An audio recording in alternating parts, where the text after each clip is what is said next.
السلام علیکم۔ آج ہم اسلامی ماہ ذو الحجہ اور عید الاضحیٰ یعنی بقر عید کے بارے میں معلومات آپ سے شیئر کریں گے۔ کائنڈلی میرے چینل کو سبسکرائب کیجئے تاکہ میری تمام ویڈیوز کا علم آپ کو ہو سکے۔ ماہ ذی الحجہ کے شروع کے 10 دن اسلام میں خاص ہیں۔ احادیث مبارکہ میں ان کو سب سے افضل اور سب سے زیادہ عظمت والے دن بتایا گیا ہے۔ ان 10 ایام کی بخاری شریف میں اہمیت کچھ اس طرح بیان کی گئی ہے۔ حضرت عبداللہ بن عباس رضی اللہ تعالیٰ عنہ سے روایت ہے کہ رسول اللہ صلی اللہ علیہ وآلہ وسلم نے فرمایا، کوئی دن ایسا نہیں کہ جس میں عمل صالح اللہ کے یہاں ان ذی الحجہ کے 10 دنوں کے عمل سے زیادہ محبوب اور پسندیدہ ہوں۔ صحابہ کرام رضی اللہ تعالیٰ نے عرض کیا، یا رسول اللہ صلی اللہ علیہ وآلہ وسلم، کیا جہاد بھی ان ایام کے عمل کے برابر نہیں؟ آپ صلی اللہ علیہ وآلہ وسلم نے فرمایا، ہاں، جہاد بھی ان دنوں میں کیے ہوئے عمل کے برابر نہیں، مگر وہ شخص جو جان و مال لے کر جہاد کے لیے نکلے، پھر ان میں سے کوئی چیز بھی واپس نہ لائے، نہ جان نہ مال، دونوں قربان کر دے، یعنی شہید ہو جائے۔ لہٰذا ان مبارک دنوں میں ہمیں اللہ تعالیٰ کی اطاعت و بندگی بہت لگن سے کرنی چاہیے۔ اسی طرح طبرانی کی حدیث ہے جس کا ترجمہ کچھ اس طرح ہے۔ حضرت ابن عباس رضی اللہ تعالیٰ عنہ سے روایت ہے کہ رسول اللہ صلی اللہ علیہ وآلہ وسلم نے فرمایا، اللہ تعالیٰ کے نزدیک عشرہ ذو الحجہ سے زیادہ عظمت والا کوئی دن نہیں، اور نہ ان دنوں کے عمل سے اور کسی دن کا عمل زیادہ محبوب ہے۔ لہٰذا تم ان دنوں میں تسبیح و تہلیل اور تکبیر و تحمید کثرت سے کیا کرو۔ اس حدیث میں تسبیح سے مراد سبحان اللہ کہنا، تہلیل سے مراد لا الہ الا اللہ کہنا، تکبیر سے مراد اللہ اکبر کہنا، اور تحمید سے مراد الحمدللہ کہنا ہے۔ یہ بہت مبارک کلمات ہیں۔ احادیث میں ان کے بڑے فضائل آئے ہیں۔ ایک روایت میں آتا ہے کہ رسول اللہ صلی اللہ علیہ وآلہ وسلم نے ایک مرتبہ صحابہ کرام رضی اللہ تعالیٰ عنہ سے فرمایا، کیا تم میں سے کوئی شخص ایسا ہے جو روزانہ احد کے پہاڑ کے برابر عمل کر لیا کرے؟ صحابہ رضی اللہ تعالیٰ عنہ نے عرض کیا، یا رسول اللہ صلی اللہ علیہ وآلہ وسلم، اس کی کون طاقت رکھتا ہے کہ اتنے بڑے پہاڑ کے برابر عمل کرے؟ آپ صلی اللہ علیہ وآلہ وسلم نے فرمایا، ہر شخص طاقت رکھتا ہے۔ صحابہ کرام رضی اللہ تعالیٰ عنہ نے عرض کیا، اس کی کیا صورت ہے؟ آپ صلی اللہ علیہ وآلہ وسلم نے ارشاد فرمایا، سبحان اللہ کا ثواب احد سے زیادہ ہے، لا الہ الا اللہ کا ثواب احد سے زیادہ ہے، الحمدللہ کا ثواب احد سے زیادہ ہے، اللہ اکبر کا ثواب احد سے زیادہ ہے۔ اس لیے ان مبارک ایام میں بہت ہی اہتمام سے ان مذکورہ کلمات کو بکثرت پڑھتے رہنا چاہیے اور استغفار و درود شریف کا خصوصی اہتمام کرنا چاہیے۔ عشرہ ذو الحجہ میں دن کو روزہ اور شب میں عبادت کی بہت فضیلت ہے۔ ایک روایت میں آتا ہے کہ حضرت ابو ہریرہ رضی اللہ تعالیٰ عنہ سے روایت ہے کہ رسول اللہ صلی اللہ علیہ وآلہ وسلم نے ارشاد فرمایا، کوئی دن ایسا نہیں جس میں عبادت اللہ تعالیٰ کے نزدیک عشرہ ذو الحجہ سے زیادہ پسندیدہ ہو، کیونکہ عشرہ ذو الحجہ میں سے ہر دن کا روزہ 1 سال کے روزوں کے برابر ہے، اور اس کی ہر رات کی عبادت شب قدر کی عبادت کے برابر ہے۔ تو اس سے معلوم ہوتا ہے کہ 10ویں تاریخ چھوڑ کر باقی 9 دن ہر روز ایک روزے کا ثواب 1 سال کے روزوں کے برابر ہے۔ یہ تو دن کی فضیلت ہوئی، اور شب کی فضیلت یوں سمجھنا چاہیے کہ اول تو رمضان المبارک میں شب قدر مل جانا کوئی یقینی نہیں، پھر مل بھی جائے تو وہ صرف ایک ہی شب کی فضیلت ہے، لیکن یہاں اس عشرے کی ہر شب میں جاگ کر ہر شخص شب قدر کی عبادت کا ثواب حاصل کر سکتا ہے۔ عشرہ ذو الحجہ میں بال اور ناخن نہ کاٹنے کا حکم۔ مسلم شریف کی روایت ہے کہ ام المومنین حضرت ام سلمہ رضی اللہ تعالیٰ عنہ سے روایت ہے کہ رحمت للعالمین صلی اللہ علیہ وآلہ وسلم نے فرمایا، جب ذی الحجہ کا مہینہ شروع ہو جائے اور تم میں سے کسی کا قربانی کرنے کا ارادہ ہو تو اپنے بال اور ناخن نہ کاٹے۔ اس روایت کو اور اس جیسی دوسری روایات کو مد نظر رکھتے ہوئے علماء نے فرمایا ہے کہ قربانی کرنے والے کے لیے مستحب ہے کہ ذو الحجہ کا چاند نظر آنے کے بعد قربانی کرنے تک نہ تو اپنے ناخن کترے، نہ سر کے بال مونڈے، نہ کترے، اور نہ بغل اور ناف کے نیچے کے بال صاف کرے، بلکہ بدن کے کسی بھی حصے کے بال نہ کاٹے۔ قربانی کرنے کے بعد ناخن تراشے اور بال کٹوائے، لیکن یاد رہے کہ ایسا کرنا مستحب ہے اور حتی الامکان مستحب پر عمل کرنا بھی چاہیے۔ لیکن اگر کسی وجہ سے کوئی شخص قربانی سے پہلے مثلاً عید الاضحیٰ یا بقر عید سے 1-2 روز پہلے خط بنوا لے یا بدن کے مخصوص حصوں کے بال صاف کر لے تو بھی کوئی گناہ نہیں ہے، اور ایسا کرنے سے قربانی کے صحیح ہونے میں کوئی خلل نہیں آتا، قربانی درست ہو جاتی ہے۔ 9 ذی الحجہ کے روزے کی اہمیت۔ مسلم شریف کی روایت ہے، حضرت قتادہ رضی اللہ تعالیٰ عنہ سے روایت ہے کہ فرمایا، حضور صلی اللہ علیہ وآلہ وسلم نے بقر عید کی 9 تاریخ کے روزے کے بارے میں کہ میں اللہ پاک سے پختہ امید رکھتا ہوں کہ وہ اس کی وجہ سے 1 سال پہلے اور 1 سال بعد کے گناہوں کا کفارہ فرما دیں گے۔ ذی الحجہ کی 9 تاریخ کو جو دن ہوتا ہے اس کو عرفہ کا دن کہتے ہیں۔ ذی الحجہ کے ابتدائی 10 دنوں میں اس کی خاص اہمیت ہے اور خاص فضیلت ہے، اسی لیے اس دن کا روزہ رکھنے سے اگلے اور پچھلے 1 سال کے گناہ صغیرہ معاف ہو جاتے ہیں۔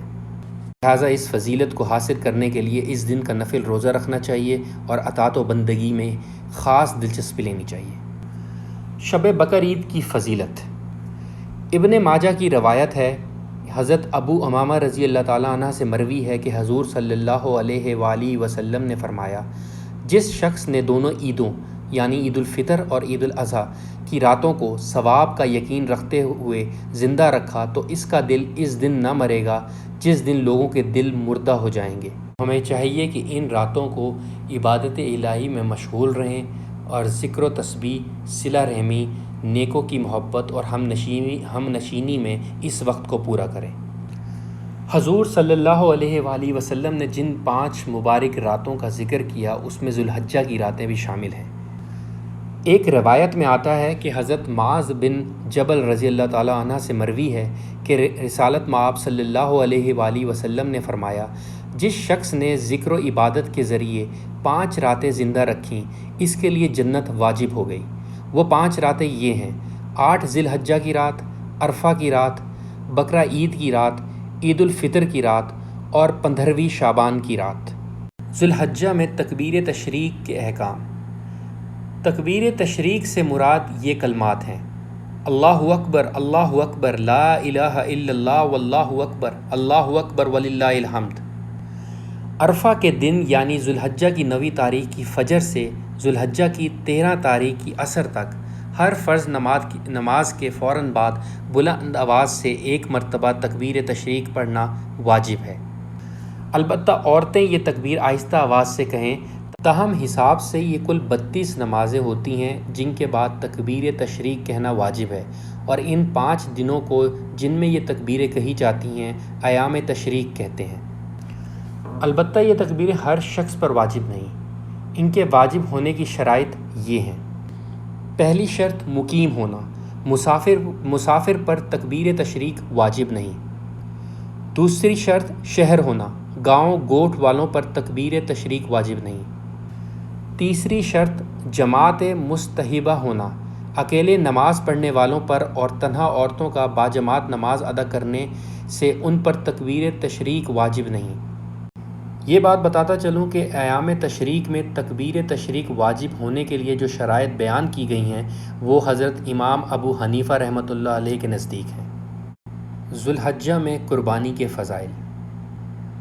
ترمذی کی ایک روایت ہے، حضرت عائشہ صدیقہ رضی اللہ تعالی عنہ کا بیان ہے کہ رسول اللہ صلی اللہ علیہ وآلہ وسلم نے فرمایا کہ بقر عید کی 10 تاریخ کو کوئی نیک عمل اللہ تعالیٰ کے نزدیک قربانی کا خون بہانے سے بڑھ کر محبوب اور پسندیدہ نہیں، اور قیامت کے دن قربانی کرنے والا اپنے جانور کے بالوں، سینگوں اور کھروں کو لے کر آئے گا اور یہ چیزیں ثواب عظیم ملنے کا ذریعہ بنے گی۔ نیز فرمایا کہ قربانی کا خون زمین پر گرنے سے پہلے اللہ کے نزدیک شرف قبولیت حاصل کر لیتا ہے، لہٰذا تم خوش دلی کے ساتھ قربانی کیا کرو۔ اسی طرح ایک اور روایت میں آتا ہے کہ حضرت علی رضی اللہ تعالیٰ عنہ سے روایت ہے کہ رسول اللہ صلی اللہ علیہ وآلہ وسلم نے ارشاد فرمایا، اے فاطمہ جاؤ اپنی قربانی پر حاضری دو، کیونکہ اس کے خون سے جو ہی پہلا قطرہ گرے گا تمہارے سارے گناہ معاف ہو جائیں گے۔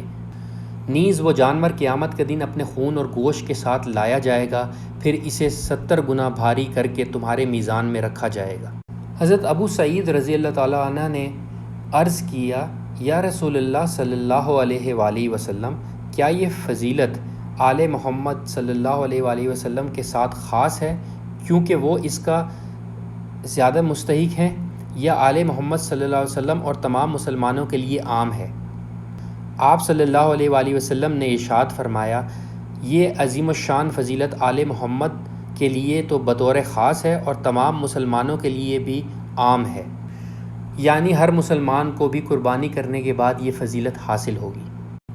اس لیے نہایت ہی خوش دلی اور فراغ دلی کے ساتھ ہمیں چاہیے کہ قربانی کریں۔ اپنی قربانی کا جانور خود اپنے ہاتھ سے ذبح کرنا افضل ہے۔ اگر خود ذبح کرنا نہیں جانتے تو دوسروں سے بھی ذبح کرا سکتے ہیں، مگر ذبح کے وقت وہاں خود حاضر رہنا افضل ہے۔ بقر عید کے دن قربانی پر پیسے خرچ کرنے کی بڑی فضیلت ہے۔ طبرانی کی روایت ہے کہ حضرت ابن عباس رضی اللہ تعالیٰ عنہ سے روایت ہے کہ حضور صلی اللہ علیہ وآلہ وسلم نے ارشاد فرمایا، عید کے دن قربانی کا جانور خریدنے کے لیے پیسے خرچ کرنا اللہ تعالیٰ کے یہاں اور چیزوں میں خرچ کرنے سے زیادہ افضل ہے۔ واجب قربانی نہ کرنے والے کے لیے وعید۔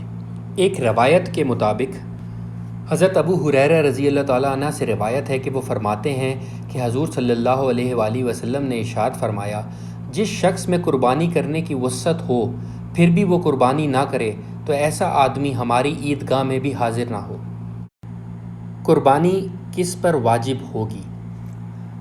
جس شخص پر زکوٰۃ فرض ہو، یا اس کے پاس 52.5 تولہ چاندی یا اس کی قیمت ہو، یا اتنی قیمت کا مال تجارت ہو، یا فاضل سامان پڑا ہو، اس پر قربانی اور صدقہ فطرہ واجب ہو جاتے ہیں۔ بہت سے لوگ سمجھتے ہیں کہ جس پر زکوٰۃ فرض نہیں اس پر قربانی بھی واجب نہیں۔ یہ بات صحیح نہیں ہے۔ یوں کہنا تو درست ہے کہ جس پر زکوٰۃ فرض ہے اس پر قربانی بھی واجب ہے، لیکن یہ کہنا صحیح نہیں کہ جس پر زکوٰۃ فرض نہیں اس پر قربانی واجب نہیں، کیونکہ ایسے لوگ بھی ہوتے ہیں جن پر زکوٰۃ فرض نہیں اس لیے کہ ان کے پاس سونا چاندی یا مال تجارت یا نقدی نصاب کے مطابق نہیں ہوتی، لیکن بہت سا فاضل سامان پڑا ہوتا ہے، جیسے استعمال کیا ہوا ضرورت سے زیادہ فرنیچر وغیرہ۔ اگر یہ فاضل سامان 52.5 تولہ چاندی کی قیمت کو پہنچ جائے تو قربانی واجب ہو جاتی ہے، لیکن زکوٰۃ فرض نہیں ہوتی۔ ایک فرق اور بھی ہے، وہ یہ کہ زکوٰۃ کا ادا کرنا اس وقت فرض ہوتا ہے جب نصاب پر چاندی کے اعتبار سے 12 مہینے گزر جائیں، اور قربانی واجب ہونے کے لیے قربانی کی تاریخ آنے سے پہلے 24 گھنٹے گزرنا بھی ضروری نہیں، اور گھر کے ہر شخص کی ملکیت علیحدہ دیکھی جائے گی۔ اگر کسی گھر میں باپ، بیٹے اور بیٹوں کی ماں ہر ایک کی ملکیت میں اتنا مال ہو جس پر قربانی واجب ہوتی ہو تو ہر ایک پر علیحدہ علیحدہ قربانی واجب ہوگی، البتہ نابالغ کی طرف سے کسی حال میں قربانی کرنا لازم نہیں۔ عورتوں کے پاس عموماً اتنا زیور ہوتا ہے جس پر قربانی واجب ہوتی ہے، اس لیے خواتین کو اپنی قربانی کر لینی چاہیے۔ قربانی کے جانوروں کے بارے میں احکامات۔ قربانی کے جانور شرعاً مقرر ہیں، جیسے گائے، بیل، بھینس، بھینسا، اونٹ، اونٹنی، بکرا، بکری، بھیڑ، بھیڑا، دمبا، دمبی کی قربانی ہو سکتی ہے۔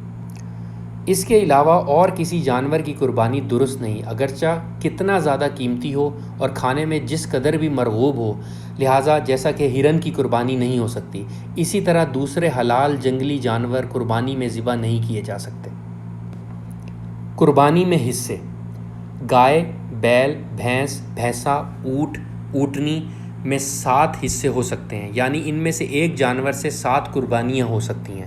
خواہ ایک ہی آدمی ایک گائے لے کر اپنے گھر کے آدمیوں کے وکیل بنانے سے ان کا وکیل بن کر 7 حصے تجویز کر کے ذبح کر دے، یا مختلف گھروں کے ایک یا دو حصے لے کر 7 پورے کر لیں، مگر شرط یہ ہے کہ جتنے شریک ہوں ہر ایک کی نیت قربانی کی ہو، یا کسی نے عقیقے کے لیے 1-2 حصے لے لیے ہوں۔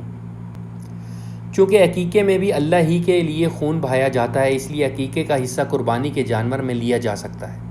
جتنے لوگوں نے بھی قربانی کے جانور میں شرکت کی، اگر ان میں سے کسی ایک کی نیت بھی اس گوشت کی تجارت کرنے یا محض گوشت کھانے کی ہو تو کسی کی قربانی ادا نہ ہوگی۔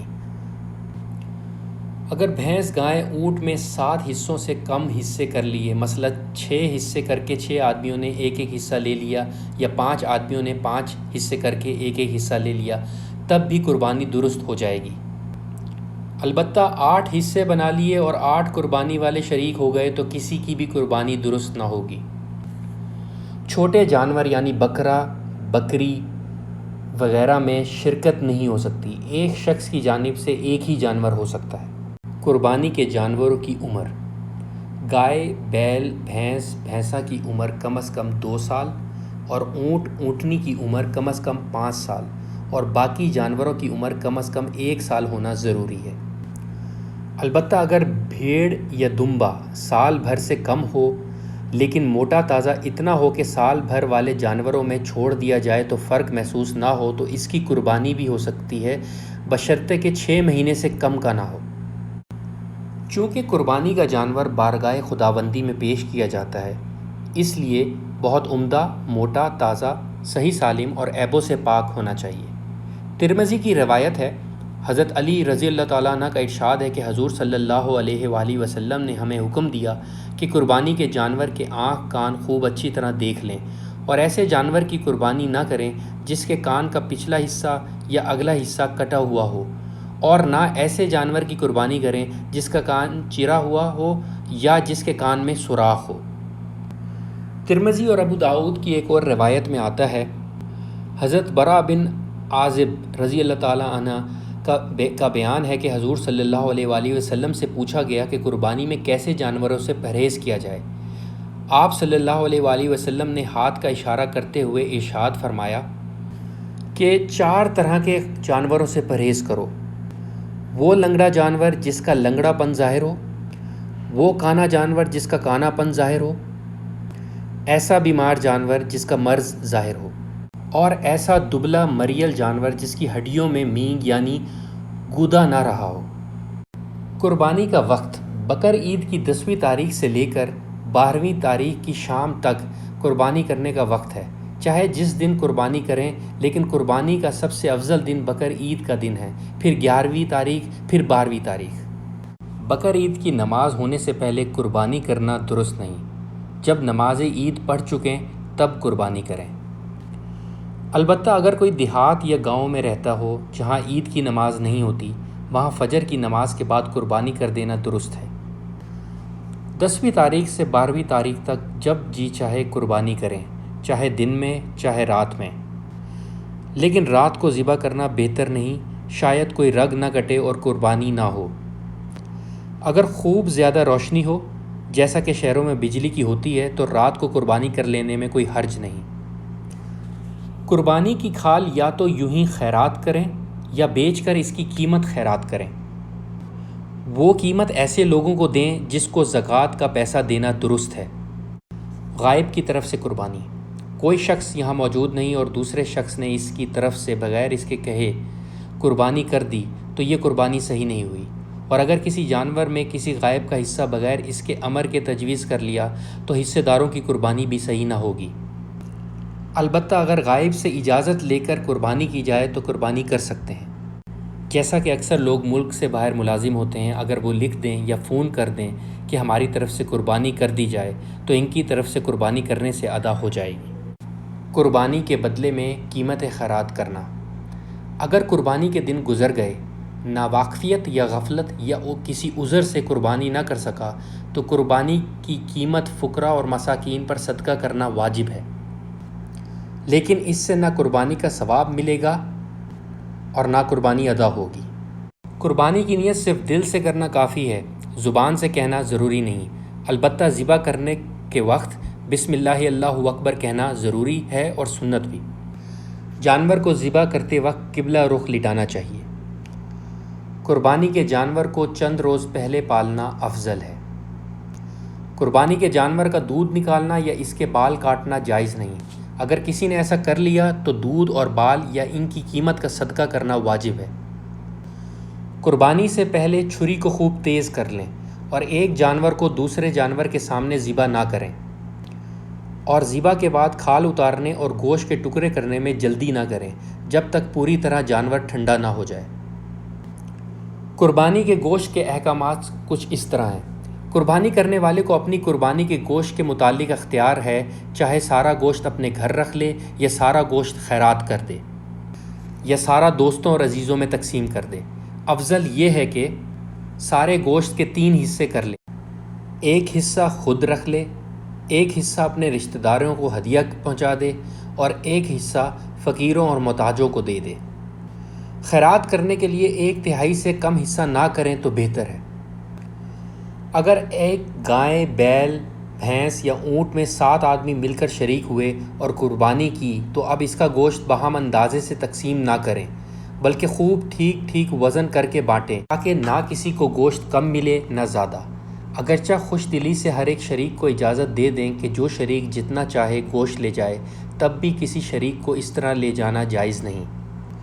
البتہ اگر گوشت کی تقسیم میں سری پائے کھال کو بھی شامل کر لیا جائے اور مثلاً اس طرح تقسیم کیا جائے کہ چاروں حصوں میں ایک پایا رکھ دیا جائے اور باقی 3 حصوں میں ایک میں کھال، ایک میں سری مائے مغز اور ایک میں زبان اور ایک میں کلے رکھ دیے جائیں تو پھر وزن کر کے تقسیم کرنا ضروری نہیں۔ اندازے سے گوشت کے 7 حصے کر کے مذکورہ چیزوں میں رکھ دیے جائیں تو بغیر تولے بھی محض اندازے سے گوشت تقسیم کر لینا جائز ہے۔ اگر ایک جانور میں کئی شریک ہیں اور وہ سب گوشت آپس میں تقسیم نہیں کرتے بلکہ اجتماعی طور پر ہی فقراء اور احباب میں تقسیم کرنا چاہتے ہیں یا پکار کر کھلانا چاہتے ہیں تو بھی تقسیم ضروری نہیں۔ البتہ شرکا آپس میں تقسیم کریں گے تو اس میں وزن کے لحاظ سے برابری ضروری ہے یا وہ صورت اختیار کی جائے تو جو پہلے بیان کی جا چکی ہے۔ قربانی کا گوشت فروخت کرنا حرام ہے۔ اسی طرح کسائی کو ذبح کرنے کی اجرت میں گوشت دینا بھی جائز نہیں، اجرت علیحدہ سے دینی چاہیے۔ اگر کسی نے غلطی سے یا جان بوجھ کر قربانی کا گوشت فروخت کر دیا تو اتنے گوشت کی قیمت صدقہ کریں اور پھر صدقے دل سے توبہ کریں کہ آئندہ احتیاط کریں گے۔ قربانی کے جانور کی چربی، چھیچڑے کسائی کو مزدوری میں دینا جائز نہیں، مزدوری اپنے پاس سے الگ دیں، ہاں بلا معاوضہ دینا درست ہے۔ قربانی کی کھال کے بارے میں احکامات یہ ہیں۔ قربانی کی کھال فروخت نہ کی جائے تو شریعت نے قربانی کرنے والے کو اس میں کئی طرح کے اختیارات دیے ہیں، لیکن فروخت کرنے سے اکثر صورتوں میں قیمت کا صدقہ کرنا واجب ہو جاتا ہے اور بعض صورتوں میں واجب نہیں ہوتا۔ قربانی کی کھال اپنے اور اہل و عیال کے استعمال میں لانا جائز ہے، مثلاً جائے نماز، کتابوں کی جلد، مشکیزہ، ڈول، دسترخوان، جراب، جوتا وغیرہ کوئی بھی چیز بنا کر استعمال کی جا سکتی ہے اور یہ تمام استعمال بلا کراہت جائز ہیں، لیکن ان چیزوں کو کرائے پر دینا جائز نہیں۔ اگر دے دیں تو جو کرایہ ملے اس کا صدقہ واجب ہے۔ یہ بھی جائز ہے کہ کھال یا اس سے بنائی ہوئی کوئی چیز کسی کو ہبہ مطلب کہ بلا معاوضہ دے دی جائے۔